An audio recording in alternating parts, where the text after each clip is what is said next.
அஸ்ஸலாமு அலைக்கும் வரஹ்மத்துல்லாஹி பரகாத்துஹு. அல்ஹம்துலில்லாஹி ரப்பில் ஆலமீன். நஹ்மதுஹு வ நஸ்தஈனுஹு வ நஸ்தக்ஃபிருஹு வ நு'மினு பிஹி வ நதவக்கலு அலைஹி வ நஊது பில்லாஹி மின் ஷுரூரி அன்ஃபுஸினா வ மின் ஸய்யிஆத்தி அமாலினா. மை யஹ்திஹில்லாஹு ஃபலா முضில்ல லஹு வ மை யுضللஹு ஃபலா ஹாதிய லஹு. வ நஷ்ஹது அன் லா இலாஹ இல்லல்லாஹ் வஹ்தஹு லா ஷரீக லஹு ونشهد أن سيدنا مولانا محمدا عبده ورسوله. أما بعد فقد قال الله تعالى ولكم في القرآن العليم وفي الفرقان المجيد بعد أعوذ بالله من الشيطان الرجيم بسم الله الرحمن الرحيم والله جعل لكم من بيوتكم سكنا وقال نبينا صلى الله عليه وسلم الدين يسر أو قال عليه الصلاة والسلام. எல்லா புகழும் புகழ்ச்சியும் அல்லாஹ் ஒருவனுக்கே உரித்தாகுக. நம்ம ஈரின் மேலான கண்மணி நபிகள் நாயகம் ஸல்லல்லாஹு அலைஹி வஸல்லம் அவர்கள் மீதும் அவர்களின் வழிமுறைகளை வழிதாராமல் பின்பற்றி வந்த உத்தம சத்திய சஹாபாட்கள், தாபீன்கள், தபா தாபீன்கள், நல்லோர்கள், நல்லடியார்கள், குறிப்பாக இந்த மஜ்லிஸிலே ஒன்று சேர்ந்து இருக்கக்கூடிய நம்மவர்கள் அனைவர்கள் மீதும் அல்லாஹ்வுடைய சாந்தியும் சமாதானமும் என்றென்றும் நின்று நிலவட்டுமாகுக. கண்ணியத்துக்குரிய பெரியவர்களே, அல்லாஹ்வுடைய நல்லடியார்களே, அல்லாஹ்வுடைய மாபெரும் கிருபையினால் பரக்கத்து நிறைந்த சிறப்பான ஒரு மாதத்தில் சிறப்பான ஒரு மஜ்லிஸில் நாமெல்லாம் ஒன்று கூடியிருக்கிறோம்.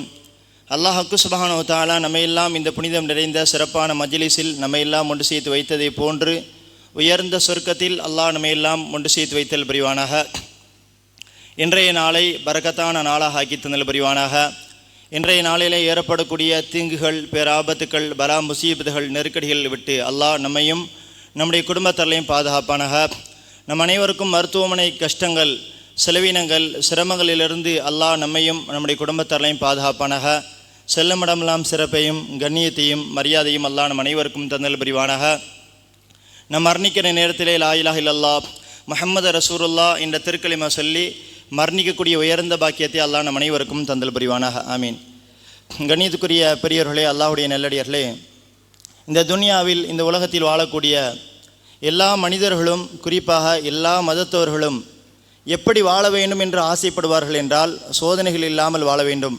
இந்த துனியாவில், இந்த உலகத்தில் கடன் இல்லாமல் வாழ வேண்டும், கஷ்டங்கள் இல்லாமல் வாழ வேண்டும், சிரமங்கள் இல்லாமல் வாழ வேண்டும், இப்படி என்று குறிப்பாக நிம்மதியாக வாழ வேண்டும் என்று ஆசைப்படுவார்கள். எந்த ஒரு கஷ்டமும் இருக்கக்கூடாது, கடன் இருக்கக்கூடாது, கவலைகள் இருக்கக்கூடாது, சோதனைகள் இருக்கக்கூடாதுன்னு சொல்லிட்டு கடைசியாக இந்த துனியாவில், இந்த உலகத்தில் நிம்மதியாக வாழ வேண்டும் என்று ஆசைப்படுவார்கள். அந்த நிம்மதி எங்கே இருக்குது? நிம்மதியை உலகத்தில் யாரை கேட்டாலும், பெரியவங்களை கேட்டாலும் சரி, பெண்களை கேட்டாலும் சரி, எல்லாரும் நிம்மதியாக வாழணும்னு சொல்லி ஆசைப்படுவாங்க. அந்த நிம்மதி எங்கே இருக்குது? பொதுவாக பதவியில் இருக்கா நிம்மதிங்கிறது? பணத்தில் இருக்கா? அல்லது பதவியில் இருக்காண்டா? பதவியிலாம் நிம்மதி கிடையாது. அதே நேரத்தில் பணத்தில் நிம்மதி இருக்காண்டா? பணத்தில் நிம்மதி கிடையாது. பல பேர் என்ன சொல்கிறாங்க, கோடிக்கணக்கில் லட்சக்கணக்கில் பணம் இருந்தால் போதும், பணத்தில் நிம்மதி இருக்குன்னு சொல்லுவாங்க. ஆனால் பணத்தில் நிம்மதி இருக்காண்டா? நிச்சயமாக கிடையாது. பணம் இருக்கிற பல பேர் இருக்காருங்க, லட்சக்கணக்கில் கோடிக்கணக்கில் சொத்து பணம் இருக்கும், நிறையா இருக்கும், பணம் நிறையா வச்சுருப்பாங்க. ஆனால் நிம்மதியாக இருக்கீங்களான்னு கேட்டாங்க. பணம் என்னங்க பணம்? நிம்மதியே இல்லை.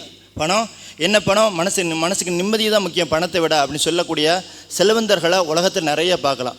இப்படி பணம் இருக்கிற பல பேர் நிம்மதி இல்லாமல் மௌத்தாகக்கூடிய எத்தனையோ சூழ்நிலையாக செய்திகளை நம்மலாம் படிச்சிருப்போம். அதில் ஒருத்தர் திருநெல்வேலி மாவட்டத்தில் இருட்டுக்கடை அல்வா ரொம்ப ஃபேமஸ். அல்வாண்டா ஃபேமஸ்ஸு. அதில் குறிப்பாக இருட்டுக்கடை அல்வா ரொம்ப ஃபேமஸ்ஸு. கொரோனாவுடைய காலகட்டத்தில் 2020 அவர் மவுத்தாயிட்டார். இருட்டுக்கடை அல்வா ஓனரு ஹரசிங் அவர் மவுத்தாயிட்டார். எப்படி மவுத்தானார்னா, நிம்மதி இல்லாமல் தூக்கு போட்டு மவுத்தான செய்தியை நம்மெல்லாம் கேள்விப்பட்டிருப்பாங்க. பணம் இருக்குது, பணம் லட்சக்கணக்கில் கோடிக்கணக்கில் அவர் பணம் இருந்துச்சு. ஆனால் நிம்மதி இல்லாத காரணத்தினால தற்கொலை செஞ்சு மவுத்தாயிட்டாருங்கிற செய்தியை நம்மெல்லாம் படிச்சிருப்போம், கேள்விப்பட்டிருப்போம். அருமையானவர்களே, ஆக ஒரு மனுஷனுக்கு ரொம்ப ரொம்ப முக்கியம் மன நிம்மதி, ரொம்ப தேவை. அந்த நிம்மதி எங்கே இருக்குது? பணத்தில் நிம்மதி இருக்கானா? பணத்தில் நிம்மதி கிடையாது. பதவியில் நிம்மதி இருக்கானா? பதவியில் நிம்மதி கிடையாது. அதே நேரத்தில் நிம்மதி எங்கே இருக்கோ அந்த நிம்மதியை நாம் தேடணும். ஆனால் நாம் எப்படி இருக்கிறோம் அப்படின்ட்டா ஒரு கதை அழகாக சொல்லுவாங்க. ஒரு கதை சொல்லுவாங்க. ஒரு நாள் முல்லா நஸ்ருத்தீன், அவருடைய கதை நிறையா இருக்குது. அதில் ஒரு கதை எப்படின்னா, முல்லா நஸ்ருத்தீன் வீட்டு சாவியை தொலைச்சிட்டார். ஒரு நாள் வீட்டு சாவியை தொலைச்சிட்டாரு. வீட்டு சாவியை தொலைச்சிட்டு ஒரு இடத்துல தேடிக்கிட்டே இருக்கிறார். ரொம்ப நேரம் தேடுறாரு, கிடைக்கல. வரவங்க போகிறவங்க எல்லோரும் வராங்க, அவர் கூட சேர்ந்து தேடுறாங்க, சாவியை தேடுறாங்க. எல்லாரும் தேடியும் சாவி கிடைக்கல. அப்போ எல்லோரும் இருக்கிறவங்க கூட்டத்தில் இருக்கிற எல்லோரும் கேட்குறாங்க, இப்போ சாவி இத்தனை பேர் தேடுறோம், சாவி கிடைக்கலையே, எங்கே தொலைச்ச? முல்லா நஸ்ருத்தீன் கேட்குறாரு, சாவியை எங்கே தொலைச்ச அப்படின்னு கேட்கும் பொழுது முல்லா நஸ்ருத்தீன் சொன்னார், சாவியை வீட்டில் தொலைச்சிட்டேன், வீட்டு பக்கத்தில் தொலைச்சிட்டேன் அப்படின்றாராம்.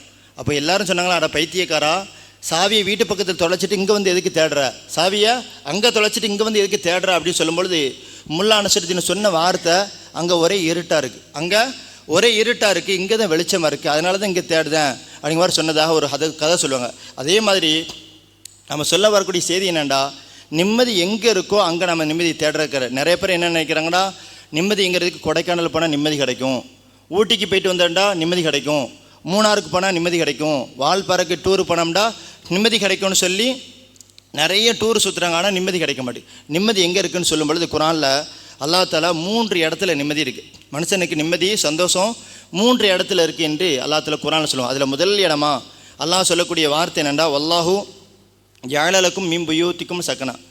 நம்முடைய சொந்த வீட்டை அல்லாஹ் நம்முடைய நிம்மதிக்காக படைச்சிருக்கான். நம்முடைய சொந்த வீடு, அந்த வீட்டை அல்லாஹ் நம்முடைய நிம்மதிக்காக படைச்சிருக்கான். இது எப்போ தெரியும்டா, நிறைய பேர் வீடு இல்லாத நபர்கள்ட்ட போய் கேட்டால் தெரியும். சொந்த வீடு இல்லாமல் வாடகைக்கு இருப்பாங்க, சொந்த வீடு இல்லாமல் வாடகைக்கு இருப்பாங்க, 6 மாதத்துக்கு ஒரு வீடு, 1 வருஷத்துக்கு ஒரு வீடை வாடகைக்கு மாறிக்கிட்டே இருப்பாங்க. அவங்ககிட்ட போய் கேட்டால் தெரியும் சொந்த வீட்டு ஒன்று யாருமே. ஆனால் நம்ம சொந்த வீட்டில் இருப்போம், ஆனால் நிம்மதியாக இருப்போம், அது நம்மளுக்கு தெரியாது. பொதுவாக எல்லா நியமத்தும் நமக்கு எப்போ தெரிய வரும், எல்லாவுடைய அருட்கொடையும் எல்லா நியமத்துக்கு நமக்கு எப்போ தெரிய வருதுன்னா நம்மளை விட்டு போன பிறகு தான் தெரியுது. இப்போ உதாரணத்துக்கு சொல்லணும்டா, கண்ணு நல்லா தெரிகிற வரைக்கும் கண்ணுடைய அருமை தெரியல.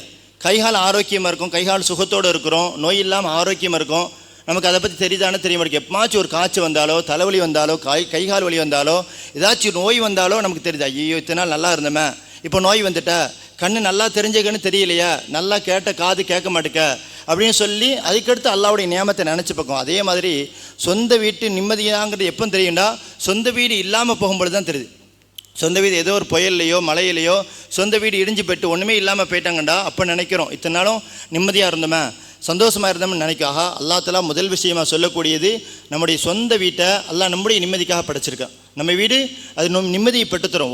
வாடகை வீட்டில் எங்கே போய் இருந்தாலும் சரி, 5000 ரூபா கொடுத்து வாடகைக்கு இருந்தாலும் சரி, 10,000 ரூபா கொடுத்து வாடகைகள் இருந்தாலும் சரி, நம்ம வீட்டில் நம்ம ஓட்டு வீட்டில் இருக்கும் பொழுது கிடைக்கிற அந்த நிம்மதி, கிடைக்கிற அந்த தூக்கம் வேறு எங்கேயுமே கிடைக்காது. சொந்த வீட்டில் நம்ம தூங்கும் பொழுது அந்த நிம்மதியான தூக்கம் வேறு எங்கேயுமே கிடைக்காது என்பதாக நம்ம பார்க்குறோம். அதனால தான் அல்லாஹ் தஆலா குர்ஆனில் சொல்லும் பொழுது, வல்லாஹு ஜஅலலக்கும் மின் புயூத்திக்கும் சக்கனா, உங்களுடைய வீட்டை உங்களுடைய நிம்மதிக்காக நாம் படைச்சிருக்கோம் என்பதாக சொல்லாக.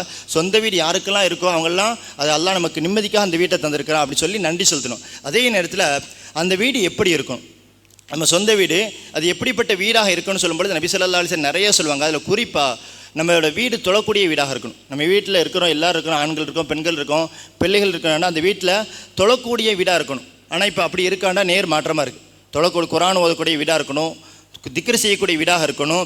ரசூலுல்லாஹி ஸல்லல்லாஹு அலைஹி வஸல்லம் சொல்லுவாங்க, எந்த வீட்டில் சூரத்துல் பக்ரா ஓதப்படுதோ, எந்த வீட்டில் சூரத்துல் பக்ரா ஓதப்படுதோ அந்த வீட்டிலிருந்து ஷைத்தான் விருண்டோடுகிறான் அது மாதிரி சொல்லுவாங்க ரசூலுல்லாஹ். ஆக வீட்டில் குர்ஆன் ஓதணும், அந்த வீடு நிம்மதியாக இருக்கணும், சந்தோஷமாக வீட்டில் எல்லோரும் சந்தோஷமாக நிம்மதியாக இருக்கணும்டா தொழக்கூடிய வீடாக இருக்கணும், குர்ஆன் ஓதக்கூடிய வீடாக இருக்கணும், திக்ர் செய்யக்கூடிய வீடாக இருக்கணும். ஒரு குறிப்பாக ரசூலுல்லாஹி ஸல்லல்லாஹு அலைஹி வஸல்லம் ஒரு ஹதீஸ் சொல்லுவாங்க, லா ததுகுலுல் மலாயிகத்து பைத்தன் ஃபிஹி கல்புன் வலா சூரத்துன். எந்த வீட்டில் உருவப்படமோ நாய் இருக்கோ, உருவப்படமோ நாயும் எந்த வீட்டில் இருக்கோ அந்த வீட்டில் ரஹமத்துடைய மலக்குமார்கள் வரமாட்டாங்க. வீட்டில் நம்ம நாய் வளர்க்கக்கூடாது. அதே நேரத்தில் உருவப்படம் நம்ம நிறைய வீடுகளில் போட்டோவோடு தொங்க போட்டிருக்காங்க, அப்படி போடலாமாண்டா போடக்கூடாது. ரஹமத்துடைய மலக்குமார்கள் அந்த வீட்டுக்குள்ளே வரமாட்டாங்க, நிம்மதி குறைஞ்சி போயிடும் என்பதாக ஹதீஸில் நம்ம அல்லாஹ் நமக்கு நிம்மதியை தந்திருக்கான், வீட்டை நிம்மதிக்காக தந்திருக்கான். அந்த வீட்டில் தொழக்கூடிய வீடாக இருக்கணும், திக்ர் செய்யக்கூடிய வீடாக இருக்கணும். அதே நேரத்தில் உருவப்படமோ நாய் வளர்க்கக்கூடாது என்பதாக ஹதீஸில் நம்மளுக்காக அல்லாஹ் நமக்கு சொந்த வீட்டை யாருக்கெல்லாம் தந்திருக்காங்க அல்லாவுக்கு முதல் நன்றி செலுத்தணும். அல்லாஹ் சொந்த வீட்டை தந்திருக்கா. உலகத்தில் எத்தனையோ பேர் வீடு இல்லாமல் இருக்காங்க, இடம் இல்லாமல் இருக்காங்க, சொந்த இடம் இல்லாமல் சொந்த வீடு இல்லாமல் இருக்க. உலகத்தில் எத்தனையோ பேர் பஸ் ஸ்டாண்டில் படுத்து கிடப்பாங்க, ரயில்வே ஸ்டேஷனில் படுத்து. ஆனால் அந்த நிலைமை நம்மளுக்கு இருக்கா? இல்லை. அல்லாஹ் சிறுசோ பெருசோ நல்ல சலாமத்தான ஒரு வீட்டை தந்ததற்கு அல்லாவுக்கு நம்ம நன்றி செலுத்தணும். முதல் விஷயமா அல்லாஹ் நிம்மதியை பெற்றுத்தரக்கூடிய முதல் விஷயங்கிறது சொந்த வீடு நிம்மதியை பெற்றுத்தரும். ரெண்டாவது, அல்லாஹ் தஆலா குர்ஆனில் சொல்லும்போது எந்த இடத்துல நிம்மதி இருக்குது என்று சொல்லும்பொழுது, அலா பிதிக்ரில்லாஹி தத்மைனல் குலூப், அல்லாஹ் திக்ர் செய்யும் பொழுது நிம்மதி கிடைக்கும். எவ்வளோ கவலைகள் இருந்தாலும் சரி, எவ்வளோவில் சொல்ல முடியாத வெளியே சொல்ல முடியும் எவ்வளோ கவலை இருந்தாலும் சரி, கஷ்டங்கள் இருந்தாலும் சரி, அல்லாஹ் திக்ர் செய்யும் பொழுது உள்ள நிம்மதி பெறும். பொதுவாக நம்ம என்ன நினைக்கிறோம்டா, திக்ருங்கிற சுபான சொன்னால் நிம்மதி கிடைக்கும். எப்படி சொல்லணும் அப்படின்ட்டு அதுக்கு இஸ்லாமிய மார்க் மிக தெளிவாக சொல்லி தந்திருக்கு. திக்ரு செய்யும் பொழுது நமக்கு எந்த திக்ரு செய்தோ அது இறையச்சத்தோடு தக்குவாவோடு சொல்லும் பொழுது உள்ளத்தில் எவ்வளோ கவலைகள் இருந்தாலும் சொல்லி அந்த கவலையை எல்லாம் நீக்கிவிட்டு உள்ளத்தில் நிம்மதியை தரா என்பதாக ஹதீஸில் வரலாறுல பார்க்குறோம். அன்பிகளே, பொதுவாக ஒரு பழமொழி சொல்லுவாங்க, முகத்தின் அழகு அகத்தின் அழகு முகத்தில் தெரியுமாங்க. முகம் நல்லா இருக்கிறாரா சோகமாக இருக்கிறான்ட்டு முகத்தை பார்த்தாலே கண்டுபிடிச்சிட்டான். ஆனால் உள்ளத்துக்கு மருந்துங்கிறது அல்லாஹ் திக்ரு செய்யும்போது உள்ளத்துள்ள எல்லா கவலையும் நீங்கி சந்தோஷத்தை நிம்மதியும் தருவது அல்லாஹ் தான். அல்லாஹ் பிதிக்ரில்லாஹி தத்மைனல் குலூப் என்பதாக குர்ஆன்ல அல்லாஹ் சொல்லா அல்லாஹ் திக்ரு செய்யும்போது உள்ளத்தில் நிம்மதி கிடைக்கும். ஒரு நாள் ஒரு சபையில் அல்லாம ஹிர்கலானி ரஹ்மத்துல்லா அலைங்க ஒரு சபையில் கூட்டமாக இருந்து திக்ரு செஞ்சுக்கிட்டே இருக்கிறாங்க. எல்லோரும் சேர்ந்து திக்ரு செய்கிறாங்க. திக்ரு செய்யும் பொழுது வழியில் ஒருத்தர் சொல்கிறாரு, அல்லா அல்லான்னு எல்லாம் திக்ரு செய்கிறீங்களா, அல்லா அல்லான்னு சொன்னால் நிம்மதி கிடச்சிருமா, அல்லா அல்லான்னு சொன்னால் நிம்மதி கிடச்சிருமா, சந்தோஷமாக கிடச்சிருமான்னு சொல்லி கேலி கிண்டல் செய்கிறார். எல்லாம் சுற்றி உட்காந்து திக்ரு செய்கிறீங்களா, உங்களுக்கு நிம்மதி இப்படி கிடைக்கும், அல்லான்னு சொன்னால் உங்களுக்கு நிம்மதி கிடச்சிருமா அப்படின்னு சொல்லி கேலி கிண்டல் செய்யும் பொழுது அந்த கூட்டத்தில் ஒருத்தர் சொன்னார், எங்கள் அல்லான்னு சொன்னால் எங்களுக்கு நிம்மதி கிடைக்கும், அல்லான்னு சொன்னால் எங்களுக்கு சந்தோஷம் கிடைக்கி, அதனால் நாங்கள் செய்கிறோம் அப்படி சொல்லும் பொழுது வார்த்தைக்கு அவ்வளோ பவர் இருக்கா? ஒரு கேட்பார், வார்த்தைக்கு அவ்வளோ பவர் இருக்கா? அல்லான்னு சொன்னால் நிம்மதி கிடச்சிருமா, அல்லான்னு சொன்னால் சந்தோஷம் கிடச்சிருமான்னு சொல்லி கிண்டல் செய்யும் பொழுது அந்த நேரத்தில் ஹிர்கலானி ரஹ்மத்துல்லா அவங்க சொல்லக்கூடிய வார்த்தை வெளியப்பட கழுது அப்படின்றாங்க. வார்த்தைக்கு பவர் இருக்கான்னு கேட்கும் பொழுது ஹிர்கலானி ரஹ்மத்துல்லா டக்குன்னு சொல்லுவாங்க, வெளியப்பட கழுது அப்படின்றாங்க. சொன்ன உடனே அப்படியே கோவப்பட்டுருவார். யாரை பார்த்து கழுதண்டா, நான் எவ்வளோ பெரிய ஆள் தெரியுமா, என்னை பார்த்து கழுதன்ட்டியன்னு சொல்லி கழுத மாதிரி கத்த ஆரம்பிச்சிட்டார். அப்போ சொன்னார், வார்த்தைக்கு பவர் இருக்கான்னு கேட்டிய, உன்னை ஒரே ஒரு வார்த்தை இந்த கழுதன்னு சொன்னேன், கழுதன்னு உன்னை ஒரு வார்த்தை சொன்னேன், அதுக்கு எவ்வளோ கோவப்படுதா, உனக்கு கோவம் வரும்போது ஒரு வார்த்தைக்கு கழுதன்னு சொன்ன ஒரு வார்த்தைக்கு உனக்கு கோவம் வருதுண்டா, எங்களுக்கு சந்தோஷம், எங்களுக்கு நிம்மதி என்ன தெரியுமா, அல்லான்னு சொல்லும் பொழுது எங்களுக்கு சந்தோஷம் கிடைக்கும், அல்லான்னு சொல்லும் பொழுது எங்களுக்கு உள்ளத்தில் அல்லாஹ் நிம்மதியை தரான் என்பதாக ஹிர்கலானி ரஹ்மத்துல்லா சொல்லக்கூடிய செய்தியை வரலாறுல இப்போ கண்பிடிக்கலாக திக்ரு அதிகமாக செஞ்சுக்கிட்டே இருக்கணும். நமக்கு வீடுகளுக்கோ எல்லா இபாதத்துக்கும் ஒரு நேரம் உண்டு. தொழுகண்டா அதுக்குன்னு ஒரு நேரம், ஃபஜ்ர் இந்த நேரத்தில் தொழுகணும், லுஹர் இந்த நேரத்தில் தொழுகணும், அசர் தொழுகை இந்த நேரத்தில் தொழுகணும்னு சொல்லி தொழுகைக்குன்னு ஒரு நேரம் இருக்குது. அதே மாதிரி நோன்பு எடுத்துக்கிட்டோம் அதுக்குன்னு ஒரு காலம் இருக்குது, ஜகாத்துன்னு எடுத்துக்கிட்டோம் அதுக்குன்னு ஒரு காலகட்டம் இருக்குது, அதே மாதிரி ஹஜ்ஜின்னு எடுத்துக்கிட்டோம் அதுக்குன்னு ஒரு காலகட்டம். ஆனால் திக்ரு எல்லா நேரத்திலும் செய்யலாம். திக்ருங்கிறது கடையில் இருக்கும், சுபானல்லா அல்ஹம்துலில்லாஹ் நமக்கு தெரிஞ்ச திக்ருகளை செஞ்சுக்கிட்டே எனக்கு எப்படி செய்யணும். உதாரணத்துக்கு சொல்லணும்னா, பசிக்கிற குழந்தை அம்மாவை எப்படி கூப்பிடும், அம்மா பசிக்குதுமா, அம்மா பசிக்குதுமான்னு சொல்லும்போது எவ்வளோ பெரிய தாயாக இருந்தால் தாய் இறக்கப்பட்டு என் பிள்ளைக்கு பசி வந்துட்ட, என் பிள்ளைக்கு பசி வந்துட்ட சாப்பாடு கொடுப்பாங்க. தாயை விட 70 மடங்கு பாசம் படக்கூடும். தாயை விட 70 மடங்கு இறக்கக்கூடியவன் பாசத்துக்கார யார் அல்லாஹ். அந்த அல்லான்னு சொல்லும்பொழுது அல்லாஹ் நமக்கு நிம்மதியை தரான். அல்லான்னு சொல்லும்பொழுது அல்லாஹ் உள்ளத்தில் நிம்மதியும் சந்தோஷத்தாரன் என்பதாக ஹதீஸில் பக்காக. அதனால் நமக்கு கிடைக்கிற நேரத்தில் கடையில் போகிறோம், பைக்கில் போகிறோம், வீட்டில் இருக்கிறோம், தூங்க போகிறோம், எல்லா நேரத்துலையும் எல்லா சந்தர்ப்பத்திலையும் நம்ம திக்ரு செய்யும் பொழுது அல்லாஹ் உள்ளத்தில் நிச்சயமாக நிம்மதியை தரான். அதே நிறைய ஒரு ஹதீஸ் ரசூல் ஸல்லல்லாஹு அலைஹி வஸல்லம் சொல்லுவாங்க, வரலாறுல 2 நபர்கள், அதில் ஒருத்தருக்கு உயர்ந்த அந்தஸ்து சொர்க்கத்தில் கிடச்சிருக்கும், ஒருத்தருக்கு சொர்க்கத்தில் உயர்ந்த அந்தஸ்து கிடச்சிருக்கும், ஒவ்வொருத்தருக்கு அதை விட கொஞ்சம் கம்மியாக இருக்கும். அப்போ அவர் கேட்பார், அல்லாஹ்ட்ட அல்லாஹ் இவர் எப்படி உயர்ந்த அந்தஸ்து கிடச்சி, இவரும் நானும் ஒன்றாத்தான் வாழ்ந்தோம், ஒன்றாத்தான் அமல் செஞ்சோம், என்னைய மாதிரி தான் தொழுதாரு, என்னைய மாதிரி தான் நோன்பு வச்சார், என்னைய மாதிரி தான் அமல் செஞ்சார், அவருக்கு இவ்வளோ பெரிய பாக்கி எப்படி கிடச்சிச்சு அப்படின்னு கேட்கும்பொழுது அல்லாஹ் சொல்லுவான், உங்களை விட ஒரே ஒரு சுபஹான் அல்லாஹ் அதிகமாக சொன்ன காரணத்தினால இவருக்கு எவ்வளோ பெரிய அந்தஸ்து கிடச்சிச்சு என்பதாக சொன்னதாக வரலாறுல பக்காக. சுபான் அல்லாவுடைய மதிப்பு இந்த உலகத்தை நம்ம எப்படி பணத்தினுடைய மதிப்பு தெரிஞ்சு வச்சுருக்குமோ, வீட்டினுடைய மதிப்பு தெரிஞ்சு வச்சுருக்கோமோ, தங்கத்தினுடைய மதிப்பு தெரிஞ்சு, அதே மாதிரி திக்ருடைய மதிப்புங்கிறது நாளை மறுமையில் இருந்தது. செஞ்சுக்கிட்டே இருக்கணும். செஞ்சோம்டா நமக்கு தெரிஞ்சதுக்கு எதுவாக இருக்குது. சுபான் அல்லா, அல்ஹம்துலில்லாஹ், அல்லாஹ் அக்பர், லா இலாஹ இல்லல்லாஹ், அஸ்தக்ஃபிருல்லாஹ், இப்படி எத்தனை திக்ரு இருக்கோ எல்லா திக்ரும் நேரங்கள் காலங்கள் கிடைக்கும் பொழுது செஞ்சுக்கிட்டே இருக்கணும். செஞ்சால் அல்லாஹ் நிச்சயமாக உள்ளத்தில் நிம்மதியாக சந்தோஷத்தாரன் என்பதாக ஹதீஸில் பல்வேறு செய்திகளை பார்க்குறோம். அதே நேரத்தில் திக்ரு செய்யும் பொழுது அல்லாஹ் நம்முடைய ஹலாலான தேவைகள் எல்லாம் நிறைவேற்றிருக்க, நம்முடைய துவா அங்கீகரிக்கப்படும், நம்முடைய ஹலாலான நாட்டங்கள் நம்முடைய துவாக்கள் நிச்சயம் அங்கீகரிக்கப்படும் என்பதாக வரலாற்றில் பல்வேறு செய்திகள் உண்டு. அதில் ஒரு செய்தி, அஹமது இப்னு ஹம்பல் ரஹ்மத்துல்லாஹி பெரிய இறைநேசர், மார்க் அறிஞர் அஹமது இப்னு ஹம்பல் ரஹ்மத்துல்லாஹி பெரிய இறைநேசர். அவங்க ஒரு நாள் ஒரு பயணம் செஞ்சு ஒரு ஊருக்கு போகிறாங்க. இரவு நேரம் ஆகிட்டு என்ன செய்கிறாங்க, இசா தொழுதுடலாம் அப்படின்னு சொல்லி ஒரு பள்ளிவாசலுக்கு போய் இசா தொழுகிறாங்க. தொழுதுட்டு அங்கேயே தங்கிடலாம், அங்கே தூங்கலாம் அப்படின்னு தூங்க போகும்போது அங்கே இருக்கிறவங்க காவலாளி வெளியே போங்க, இங்கெல்லாம் தூங்க அனுமதி இல்லை, இங்கே தூங்க அனுமதி இல்லைன்னு சொல்லி வெளியே பத்துறாரு. வெளியே போய் படுக்கலான்னு போகும்பொழுது இங்கேயும் படுக்கக்கூடாது, வெளியே போங்கன்னு சொல்லி காவலாளி வெளியே பற்றிடுறாரு. பத்தும்பொழுது அவருக்கு தெரியாது இவர் பெரிய இமாமு, பெரிய மார்க்கறிஞர், பெரிய இறைநேசர்ன்னு அந்த காவலாளிக்கு தெரியாது. ஆனால் என்ன செஞ்சார், இமாம் அவங்க அஹமது இப்னு ஹம்பல் ரஹ்மத்துல்லாஹ் வெளியே போயிட்டாங்க. வெளியே போனால் கடுமையாக மழை பெய்யுது. அந்த நேரத்தில் ஒரு இடத்துல ஒதுங்கி நிற்கும் பொழுது எதிர்த்தாப்புல ஒரு ரொட்டி கடை அந்த ரொட்டி கடையிலேருந்து கூப்பிடுறாங்க, நீங்கள் இங்கே வந்து உட்காருங்க, ரொட்டி கடையில் வந்து உட்காருங்கன்னு சொல்லி அஹ்மது இப்னு ஹம்பல் ரஹ்மத்துல்லாஹி அலைஹி அவங்கள கூப்பிட்டு உட்கார வைக்கிறாங்க. அந்த ரொட்டி கடைக்காரரை அஹ்மது இப்னு ஹம்பல் பார்த்துக்கிட்டே இருக்கிறாங்க. அவர் என்ன செய்கிறாரு, ரொட்டி கடைக்காரர் மாவு பசைகிறாரு. மாவு பசையும் பொழுது ஏதோ ஒரு வார்த்தையை சொல்லிக்கிட்டே இருக்கார், திக்ர் செஞ்சுக்கிட்டே இருக்கார்.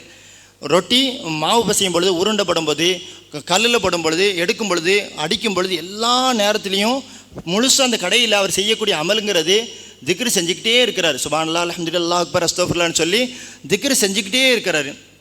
இமாம் அவங்க கேட்பாங்க, இது எத்தனை வருஷமாக திக்ரு செய்கிறீங்க, ரொம்ப நாளாக வாயில் என்னமோ சொல்கிறீங்களா, என்ன சொல்கிறீங்க அப்படின்னு கேட்கும் பொழுது அந்த ரொட்டி கடைக்காரர் சொல்வார், நான் அல்லாஹ்வை திக்ரு செஞ்சுக்கிருக்கேன், நான் எனக்கு எப்போவுமே திக்ரு செய்வேன் அப்படின்னு கேட்கும் பொழுது அஹ்மது இப்னு ஹம்பல் ரஹ்மத்துல்லாஹி சொல்லுவாங்க, அப்படின்னா அல்லாஹ் உங்களுடைய துவாவெல்லாம் அங்கீகரிப்பானே, நீங்கள் திக்ரு செய்கிறீங்க, அல்லாஹ் உங்களுடைய தேவைகளை எல்லாம் பூர்த்தி செய்வான், உங்களுடைய துவாக்கு அங்கீகரிச்சிருக்கிறானா அப்படின்னு கேட்கும் பொழுது அந்த ரொட்டி கடைக்காரர் சொல்வார், நான் அல்லாஹ் மீது சத்தியமாக அல்லாஹ் என்னுடைய எல்லா துவாவையும் அங்கீகரித்து கொண்டான், என்னுடைய தேவை எதுவாக இருந்தாலும் சரி அல்லாஹ் அதை போல் நிறைவேற்றி விட்டான், ஒரே ஒரு தேவை மட்டும் நிறைவேறல, இன்னும் ஒரே ஒரு தேவை மட்டும் இன்று நிறைவேறல அப்படின்னு சொல்லும்பொழுது அஹ்மது இப்னு ஹம்பல் ரஹ்மத்துல்லாஹி கேட்பாங்க, அந்த தேவை என்ன, அந்த உன்னுடைய ஆசை, அந்த ஒரே ஒரு துவா அங்கீகரிக்கப்படலை இல்லையா, அது என்னன்னு கேட்கும் பொழுது ரொட்டி கடைக்காரர் சொல்வார், அஹ்மது இப்னு ஹம்பல் ரஹ்மத்துல்லாஹி அப்படின்னு சொல்லி ஒரு பெரிய இறைநேசர், பெரிய மார்க் அறிஞர் ஒருத்தர் இருக்கிறார், அவரை பார்க்கணுன்னு நீண்ட நாள் ஆசை, அஹ்மது இப்னு ஹம்பலை பார்க்கணுன்னு நீண்ட நாள் ஆசை, அவங்கள பார்க்கணுங்கிறது நான் அல்லாஹ் துவா செஞ்சுக்கிட்டே, அவரை போய் ஒரு நாள் பார்க்கணும்னு சொல்லி துவா செஞ்சுக்கிட்டே இருக்கிறேன்,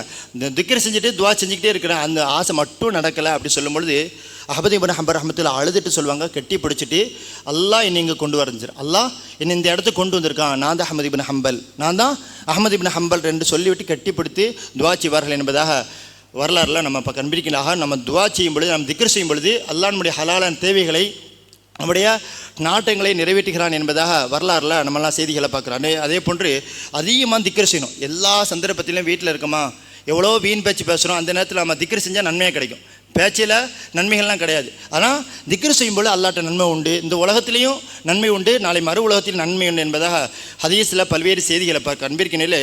அதே மாதிரி ரசூலுல்லாஹி ஸல்லல்லாஹு அலைஹி வஸல்லம் இன்னொரு செய்தி சொல்லுவாங்க, யாரெல்லாம் திக்ர் செய்கிறாங்களோ அல்லாஹ் அவருக்கு நிச்சயமாக சொர்க்கத்தை வாஜிபாக்குவான்.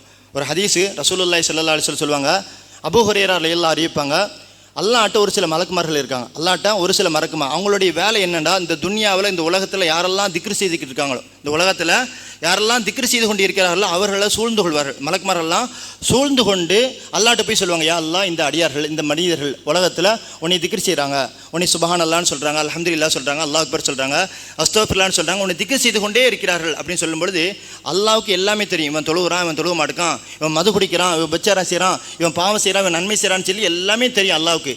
இருந்தால் அல்லாஹ் கேட்பான் மலக்குமார்கிட்ட, அவர்களுக்கு என்ன தேவை இருக்குது, என்னை திக்ர் செய்கிறாங்க, அவங்க எதை ஆசைப்படுதாங்க அப்படின்னு கேட்கும்பொழுது அந்த மலக்குமார்கள்லாம் சொல்லுவாங்க, எல்லாம் அவங்க சொர்க்கத்தை ஆசைப்படுதாங்க, அந்த திக்ர் செய்யக்கூடிய மனிதர்கள்லாம் சொர்க்கத்தை ஆசைப்படுதாங்கன்னு அல்லாஹ் காப்பான், மீண்டும் அவங்க சொர்க்கத்தை பார்த்துருக்காங்களா, அந்த மனிதர்கள் சொர்க்கத்தை பார்த்துருக்கலாம் அப்படின்னு கேட்கும்பொழுது எல்லாம் சொர்க்கத்தை பார்த்ததில்லை, அந்த மனிதர்கள் யாருமே திக்ர் செய்யக்கூடிய மனிதர்கள் யாருமே சொர்க்கத்தை பார்த்ததில்லை அப்படின்னு சொல்லும்போது அல்லாஹ் மீண்டும் கேட்பான், சொர்க்கத்தை பார்த்தா அவங்களுடைய அமல் எப்படி இருக்கும், சொர்க்கத்தை பார்த்தா அவங்க என்ன செய்வாங்கண்டா, எல்லாம் ரொம்ப சந்தோஷப்படுவாங்க, சொர்க்கத்தை பார்த்தா ரொம்ப சந்தோஷப்படுவாங்க, மென்மேலும் அதிகமாக அமல் செய்வாங்க, அதிகமாக திக்ர் செய்வாங்க, அதிகமாக அமல் செய்வாங்க அப்படிமா. அப்போ அல்லாஹ் மறுபடியும் கேட்பான், அவங்க எதை விட்டு பாதுகாப்பு தேடுறாங்க, அந்த மக்கள் சொர்க்கத்தை கேட்குறாங்க, எதை விட்டு பாதுகாப்பு தேடுறாங்கன்னு நரகத்தை விட்டு பாதுகாப்பு தேடுறாங்க, அந்த மக்கள் எல்லாம் நரகத்தை விட்டு பாதுகாப்பு தேடுறாங்க அப்படி சொல்லும் பொழுது நரகத்தை பார்த்துருக்காங்களா, திக்ர் செய்யக்கூடிய அந்த மனிதர்கள் நரகத்தை பார்த்துருக்காங்க கேட்கும் பொழுது மலக்குமார்கள் சொல்லுவாங்க, எல்லாம் நரகத்தை பார்த்ததில்லை, பார்த்தா ரொம்ப பயப்படுவாங்க, அல்லாஹ் வந்துட்டு அதிகமாக பாவமன்னிப்பு கேட்பாங்க அப்படி சொல்லும்பொழுது அல்லாஹ் தஆலா சொல்லுவான், அந்த மனிதர்களுக்கு சொர்க்கம் வாஜிபாகிட்டது, அந்த மனிதருக்கு நிச்சயமாக சொர்க்கத்தை கொடுப்பேன், நீங்கள் சாட்சியாங்க இருங்க என்பதாக சொன்னதாக நபி ஸல்லல்லாஹு அலைஹி வஸல்லம் சொல்லக்கூடிய செய்திப்பாக்காக நாம் திக்ர் செய்யும் பொழுது நிச்சயம் நமக்கு நிம்மதி கிடைக்கும், மனசில் நிம்மதி கிடைக்கும், சொர்க்கத்தை அல்லாஹ் வாஜிபாக்குறான். அதே நேரத்தில் நம்முடைய ஹலாலான தேவைகள் நாட்டங்கள் எல்லாம் நிறைவேறும் என்பதாக பல்வேறு ஹதீஸின் மூலமாக திக்ரின் சிறப்புகளை நபி ஸல்லல்லாஹு அலைஹி வஸல்லம் அவங்க சொல்லுங்க. முதல் விஷயம், மனுஷனுக்கு நிம்மதி எதுலையெல்லாம் இருக்குன்னு பார்க்கும்பொழுது முதல் விஷயம், அல்லாஹ் நம்முடைய சொந்த வீட்டை நிம்மதிக்காக படைச்சிருக்கிறான். ரெண்டாவது, அல்லாஹ் திக்ர் செய்யும் பொழுது மனுஷனுக்கு நிம்மதி கிடைக்கும். மூணாவது, நிம்மதி எங்கே அப்படின்னு சொல்லும்பொழுது அல்லாஹ் தஆலா நம்முடைய மனைவிமார்களை நம்முடைய நிம்மதிக்காக படைச்சிருக்கான். நம்முடைய மனைவியை அல்லாஹ் நம்முடைய நிம்மதிக்காக படைச்சிருக்கான். இப்படி சொல்லும் பொழுது நிறைய பேர் என்ன நினைப்பாங்க அப்படின்னா, ஒரு சிலர் என்றைக்கு நான் கல்யாணம் முடிச்சனோ, நிறைய பேர் எப்படி நினைப்பாங்கடா, என்றைக்கு நான் கல்யாணம் முடிச்சனோ அன்னைக்கு என்னுடைய நிம்மதியெலாம் போயிட்டு, நிம்மதி அல்லாஹ் குர்ஆனில் சொல்லும் பொழுது உன்னுடைய மனைவி உனக்கு நிம்மதி, உன்னுடைய மனைவி உனக்கு நிம்மதின்னு அல்லாஹ் சொல்கிறான். ஆனால் கல்யாணம் முடித்த பல பேர் சொல்லக்கூடிய வார்த்தை, என்னைக்கு கல்யாணம் முடிச்சனோ என்னுடைய நிம்மதி என்னுடைய சந்தோஷம் எல்லாம் போயிட்டு அப்படின்னு சொல்லக்கூடிய மனிதர்களை பக்கம் அன்பிற்கினிலே அல்லாஹ் ரசூல் எப்படி வாழ சொன்னார்களோ அப்படி வாழலன்னு அர்த்தம். மனைவியை அல்லாஹ் நம்முடைய நிம்மதிக்காக படைச்சிருக்கான் எப்போ தெரிய வரும்? மனைவியை அல்லாஹ் நம்முடைய நிம்மதிக்காகத்தான் படைச்சிருக்கிறான்னு பல பேர் எப்போ தெரிஞ்சுக்கிறதோ அப்படின்னா, மனைவி மௌத்தான பிறகு பல பேர் தெரிஞ்சுக்குதான். மனைவி மௌத்தான பிறகு பல பேர் நம்முடைய மனைவி தான் நம்முடைய நிம்மதிங்கிறத மௌத்தான பிறகு தெரியும். எந்த அளவுக்குன்னா, மனைவி இருக்கும் பொழுது பசிச்சா சாப்பாடு வந்துடும், பசிங்கிட்டு வரணும் சாப்பாடு வந்துடும். ஏதாச்சும் உடம்பு சரியில்லை மாத்திரை மருந்து நம்மளை தேடி வரும். கைகாலே வலிண்டா கைகாலை அமைக்கிடுறதுக்கு மனைவியை அமைக்கிடுவாங்க. தலைவலியா மாத்திரை எடுத்துடுவாங்க, தலையை அமைக்கிடுவாங்க. இதெல்லாம் எல்லா மனைவிமாரும் கணவனுக்கு செய்வாங்க. உண்மையாக சொன்னால் மனைவிமார்கள் கணவனுக்கு அந்த பணிவிடையெல்லாம் செய்வாங்க. வெண்ணி வேணும் சுடுதண்ணி படுத்துடுவாங்க, குடிக்க சுடுதண்ணி வேணும் சுடுதண்ணி படுத்துடுவோம். இப்படி எல்லா பணிவிடையும் மனைவி உயிரோடு இருக்கும்போது நமக்கு செய்வாங்க. அதே நேரத்தில் மனைவி மவுத்தாயிட்டாங்கண்டா சோத்துக்கு எதிர்பார்த்துக்கு மனைவி மவுத்தாயிட்டாங்கண்டா சாப்பிட்டியான்னு கேட்க நாதி இருக்காது. மருந்து மாத்திரை சாப்பிட்டியா, ஆஸ்பத்திரிக்கு போனியா, நாதி இருக்குமாண்டா இருக்காது. மருமக்களோ அல்ல பிள்ளைகளோ மனைவியும் பார்த்தது மாதிரி நம்மளை பார்ப்பாங்களான்னு பார்க்க மாட்டான். நம்மளுடைய மனைவி நம்மளை பார்த்தது மாதிரி நம்முடைய ஆண் மக்களோ பெண் மக்களோ நம்ம மருமக்களோ பார்ப்பாங்களான்னு பார்க்குமாக மனைவிங்கிறது அல்லாஹ் நமக்காக படைச்சி நிம்மதி, மனைவிமார்கள் நம்முடைய நிம்மதிக்காக படைச்சிருக்கேன் என்பதாக குர்ஆன் அல்லாஹ் சொல்கிறாங்க. ஆனால் மனைவிட்ட நம்ம எப்படி நடந்துக்கிறோம் அப்படிங்கிறத நம்ம தெரிஞ்சுக்கணும். மனைவி இடத்துல நம்ம எப்படி நடந்துக்கணும்னு சொல்லி, அதனால் அல்லாஹ் தால் குர்ஆனில் சொல்லும்போது வல்லாஹ் வமின் ஆயாத்தி அன் ஹலகலக்கும் மின் அன்ஃபுசிக்கும் அஸ்வாஜா லி தஸ்குனு இலைஹா, உங்களுடைய நிம்மதிக்காக உங்களுடைய மனைவியை நம்ம படைச்சிருக்கோம் என்பதாக அல்லாஹ் தாலா குர்ஆன் சொல்லாக. நம்முடைய மனைவியை அல்லாஹ் நமக்கு நிம்மதிக்காக தந்திருக்கா அப்படின்னா மனைவிக்கான உரிமையை நம்ம கொடுக்கணும். மனைவி இடத்தில் நம்ம எப்படி நடந்து கொள்ளணுமோ அப்படி நடந்து கொள்ளணும், எப்படி நடந்து கொள்ளக்கூடாதோ அப்படி நடந்து கொள்ளக்கூடாது. அதனால் அல்லாஹ் தாலா நம்முடைய நிம்மதிக்காகத்தான் நம்ம மனைவியை படைச்சிருக்கான். மனைவிக்கு செய்ய வேண்டிய கடமைகளை நாம் செய்யணும். மனைவி நமக்கு எது செய்கிறாங்களோ அதே மாதிரி நம்மளும் நல்ல முறையில் நடந்து கொள்ளணும் என்பதாக குர்ஆனில் அல்லாஹ் தாலா ஹதீஸில் வேறு செய்தியில் பார்க்கும். ஒரு நாள் பொதுவாக எல்லா குடும்பத்திலையும் சண்டை இருக்கும். சண்டை இல்லாத குடும்பமே யார் எந்த குடும்பத்தை எடுத்துக்கிட்டாலும் சரி ஏதாச்சும் பிரச்சனை ஏதாச்சும் ஒரு சண்டை இருக்கும். அந்த நேரத்தில் மனைவிட்ட எப்படி நடந்துக்கணும், மனைவிட்ட எப்படி நடந்துக்கணும்னு பார்க்கும்பொழுது உமர் அல்லாவுடைய ஆட்சி காலத்தில் உமர் அல்லா ஜனாதிபதி இருப்பாங்க. ஒருத்தருக்கும் அவருடைய மனைவிக்கும் பிரச்சனை சண்டை. அப்போ அந்த நபர் என்ன செய்வார், எனக்கு என்னுடைய மனைவிக்கு சண்டை, உமர் இல்லாட்ட போய் தீர்ப்பு கேட்போம். உமர் இல்லாட்ட போய் ஜனாதிபதிட்டு போய் தீர்ப்பு கேட்போன்னு சொல்லி அவர் உமர் இல்லாவுடைய வீட்டுக்கு போவார். வீட்டுக்கு போய் நம்முடைய பிரச்சனையெல்லாம் சொல்லி நல்ல தீர்வை வாங்குவோம் அப்படின்னு சொல்லி உமர் இல்லாவுடைய வீட்டுக்கு போவார். போனால் உமர் இல்லாவுடைய மனைவி உமர் இல்லா திட்டிக்கிருப்பாங்க. அவங்க உமர் இல்லா அமைதியாக இருப்பாங்க. உமர் இல்லாவுடைய மனைவி உமர் இல்லா ஜனாதிபதியை திட்டிக்கிருப்பாங்க.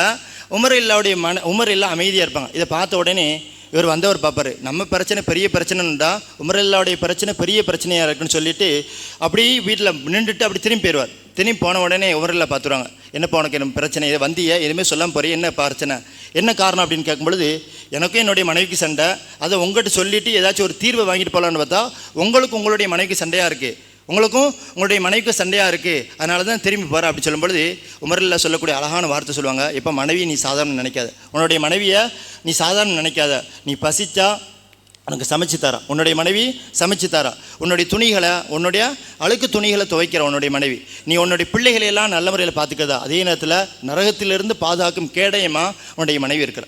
நம்ம இதுக்கு ஆசையை நம்ம யார்கிட்ட வெளிப்படுத்துகிறோம், நம்முடைய மனைவிட்டை தான் வெளிப்படுத்துகிறோம். அதனால உமரில் சொல்லுவாங்க, உன்னுடைய நரகத்திலிருந்து காக்கும் கேடமையாக உன்னுடைய மனைவி இருக்கிறா, மனைவி அப்படி சாதாரணமாக இழிவாக பார்க்காத, பிரச்சனை வரும்பொழுது நீ அமைதியாக இருந்துக்க என்பதாக சொல்லி ஆறுதல் படுத்தி அனுப்பிடுவாங்க என்பதாக வரலாறு பக்காக நீத்துக்குள்ளே மனைவியை நிம்மதிங்கிறது எந்த இடத்துலலாம் இருக்குன்னு சொல்லும்பொழுது முதல்ல இடம் எல்லாம் நம்முடைய வீட்டை நிம்மதியாக வச்சுருக்கான். அந்த வீட்டில் தொழக்கூடிய வீடாக இருக்கணும், அந்த வீட்டில் திக்ர் செய்யணும், அந்த வீட்டில் தொழுகணும், குரான் ஓதணும், அதே நேரத்தில் வீட்டில் உருவப்பட வைக்கக்கூடாது, நாய் வளர்க்கக்கூடாது. அப்படி அந்த வீடு சலாமத்தான நிம்மதி வீடாக இருக்கும். ரெண்டாவது, நம்மளுக்கு நிம்மதி அதிகமாக திக்ர் செஞ்சுக்கிட்டே இருக்கணும். எல்லா சந்தர்ப்பத்திலையும் எல்லா நேரத்திலும் நம்ம திக்ர் செய்கிறோம் அப்படின்னா நிம்மதி நிச்சயமாக கிடைக்கும். சரி சொல்லிக்கிட்டே இருக்கும் அல்லா அல்லா அல்லான்னு சொல்லும் பொழுது நிம்மதி நிச்சயமாக கிடைக்கும். எவ்வளோ கவலைகள் இருந்தாலும் அல்லாஹ் திக்ர் செய்கிறதன் மூலமாக அந்த கவலைகள்லாம் நீங்கிவிடும். மூணாவது, அல்லாஹ் நம்முடைய மனைவிமார்களை நம்முடைய நிம்மதிக்காக படைச்சிருக்கேன் என்பதாக வரலாறுல குர்ஆன் ஆயத்தை பக்காக அல்லாஹ் சுப்ஹானஹு வ தஆலா நம் அனைவருக்கும் நிம்மதியையும் சிறந்த ஆறுதலையும் நம் அனைவருக்கும் தந்தல் புரிவானாக. யாருக்கெல்லாம் இந்த ஊரிலே சொந்த இடம் இல்லையோ, சொந்த வீடு இல்லையோ, அவர்களுக்கெல்லாம் சொந்த வீட்டை நசீபாக்கி தந்தல் புரிவானாக. யாருக்கெல்லாம் அல்லாஹ் சொந்த வீட்டை கொடுத்தானோ அந்த வீட்டில் நிம்மதியும் சந்தோஷத்தையும் நிரந்தரமாக தந்தல் புரிவானாக. வீட்டில் தொழக்கூடிய மக்களாக, குர்ஆன் ஓதக்கூடிய மக்களாக, திக்ர் செய்யக்கூடிய மக்களாக அனைவரையும் ஆக்கியல் புரிவானாக. அல்லாஹ்வை அதிகமாக திக்ர் செய்யக்கூடிய சாலியான மக்களாக அல்லாஹ் நம் அனைவரையும் ஆக்கியல் புரிவானாக. நம்முடைய மனைவியை சாலியான மனைவியாக, நிம்மதியை பெற்றுத்தரக்கூடிய மனைவியாக ஆக்கி தந்தல் புரிவானாக. நம் அனைவருக்கும் கடனில்லாத வாழ்வையும் கடனில்லாத மரணத்தையும் அல்லாஹ் நம் அனைவருக்கும் தந்தல் புரிவானாக. வாஹிர் தவான் அல்ஹம்துலில்லாஹி ரப்பில் ஆலமீன். அஸ்ஸலாமு அலைக்கும் வரஹ்மத்துல்லாஹி வபரகாத்துஹு.